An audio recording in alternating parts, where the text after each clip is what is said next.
Cette émission vous est présentée avec la participation de la boutique No Watch.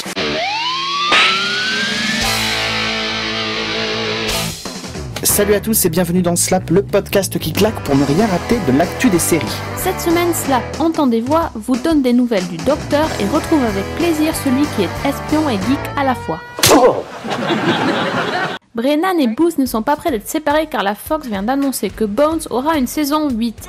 Il s'agit de la première série qui est renouvelée par le network. La saison 7 de Bones vient tout juste de faire son retour à l'antenne après une pause de plusieurs mois et a d'ailleurs changé de case pour l'occasion. Alors que tout le monde pensait en début de saison à une annulation rapide, la série Revenge, relecture moderne du conte de Monte Cristo, a montré d'incroyables signes de stabilité tout au long de cette saison en termes d'audience, à tel point qu'une seconde saison semble acquise. TF1, qui était passé à côté de Desperate Housewives, n'a pas réitéré l'erreur une seconde fois puisqu'elle vient d'annoncer qu'elle allait diffuser la série très bientôt sur son antenne. Une décision surprenante car, par contrat, le premier choix revenait normalement à M6. Dans le même registre, la chaîne a annoncé aussi que c'est elle qui allait, comme en 81, diffuser le tout nouveau Dallas qui débute en juin prochain sur TNT. La chaîne AMC qui diffuse Mad Men planche actuellement sur une nouvelle série autour du football intitulée The Real All Americans. Elle racontera la création d'un programme de football américain au sein d'une école par un ancien de la cavalerie de l'armée américaine au 19e siècle. La chaîne serait en train de négocier avec le comédien Tommy Lee Jones pour qu'il réalise le pilote de la série. Un choix judicieux car le comédien serait très concerné par les thématiques abordées dans la série. 17 mois, c'est le temps qu'il a fallu pour revoir l'infâme Don Draper campé par Jon Hamm et son agence de publicité dans la nouvelle saison de Mad Men. Une période où les fans n'ont visiblement pas oublié la série d'AMC puisque la campagne publicitaire stratégique a payé ses fruits. Les Américains étaient plus nombreux que jamais devant leur poste pour l'ouverture de la saison 5. 3,5 millions de téléspectateurs ont ainsi accueilli la nouvelle Madame Don Draper, soit un bond de 21% par rapport aux précédentes saisons premières de la saison 4. Alors que la saison 3 de Modern Family a très bien marché aux États-Unis cette année, le renouvellement pour une saison 4 n'a pas encore été annoncé. En cause, une renégociation des salaires demandés par les comédiens, une revalorisation d'à peine 300%, passant de $75,000 par épisode à près de 250 000. On ne voit pas comment la chaîne pourrait se passer de la série, mais pourra-t-elle pour autant suivre les négociations ? Réponse dans les prochaines semaines.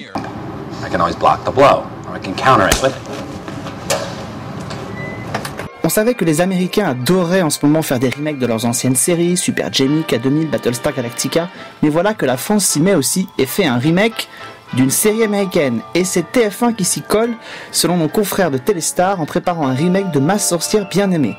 Bon, en même temps, on leur reproche sans arrêt de copier les séries américaines, au moins là, on saura pourquoi.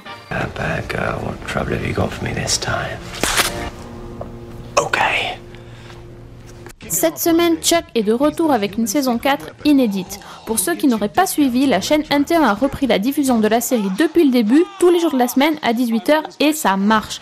Fort de ce succès, NT1 a décidé de programmer dès le 4 avril la 4e saison que n'a jamais diffusée TF1.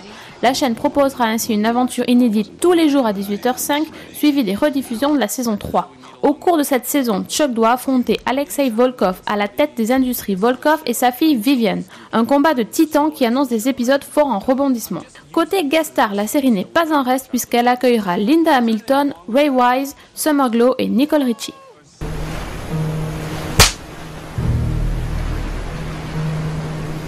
Eli Stone, la série de Greg Berlanti, déjà à l'origine de Everwood et qui date de 2009, sort enfin en DVD. Eli Stone est un avocat brillant et ambitieux qui a tout pour réussir, travail, amour. Mais un jour, il est victime d'hallucinations jusqu'à apercevoir George Michael dans son salon. Il va vite s'apercevoir que ses visions ont un sens, le rendre plus altruiste et aider à faire le bien autour de lui.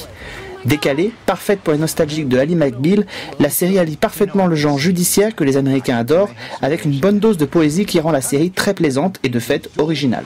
Au casting, on retrouve Johnny Lee Miller, futur Sherlock Holmes de CBS. Côté bonus, le plein est fait avec des scènes coupées, des commentaires audio, des documentaires sur la série et sur les effets spéciaux.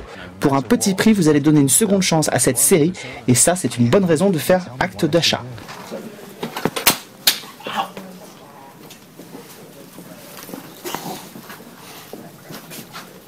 C'est le retour des guests dans Glee. La saison 3 va accueillir Whoopi Goldberg. Elle interprétera Carmen Thibodeau, un professeur à l'école de spectacle où ont postulé Rachel et Kurt, un épisode qu'on pourra voir le 1er mai.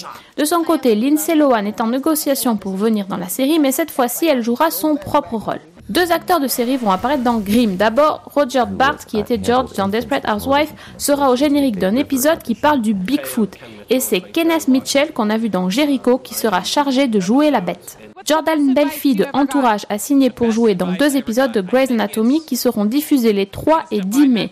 Il incarnera un patient au Seattle Grace. Ian Gomez de Cougar Town sera la guest star d'un épisode de Touch diffusé en mai. Il interprétera le survivant d'un tsunami dont l'obsession est de déterrer des objets afin de les rendre à ses propriétaires. Christopher Polaha, qui joue actuellement dans Ringer avec Sarah Michelle Gellar, va apparaître dans 2 épisodes de la saison 2 de Awkward, la comédie ado de MTV qui va être diffusée cet été.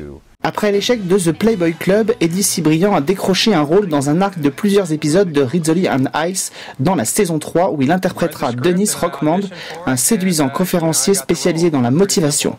Reste à savoir laquelle des 2 héroïnes va faire craquer.